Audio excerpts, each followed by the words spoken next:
Dieting में थिला बेले मते कोन पई खाया पड़ला दहीबरा जानिया पई वीडियोटी को शेष पर्यंत देखंतु। हेलो गाइस, आज होची पंचम दिन आमर 100 डे चैलेंज रो। सकाळ उठी आज यूजुअल मु बनेली डिटॉक्स वाटर आउ ताको पी गली।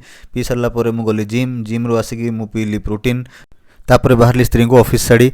आज डाएट रे वेरिएशन पाई ब्रेकफास्ट रे मु खाइली 2 पीस इडली ता संगे चटनी आ सांबर। घर को फेरला बेले मार्केट रू मु धरी आसली किछि फ्रेश पनीपरिबा। आपण देखि पारुथिबे लाउ ता संगे जन्नी ता संगो गाजर आ बीन्स धरी मु घर को फेरली।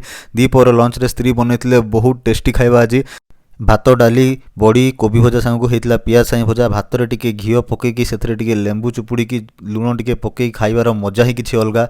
घीओ रो हमको मिलता है हेल्दी फैट। लंच कर सारी मु बसी पड़ली ऑफिस काम रे। संध्या बेले मु आनिया गली स्त्री को ऑफिस रू फेरला बेले से कहले मते खाइबा को इच्छा होजे आज दहीबरा।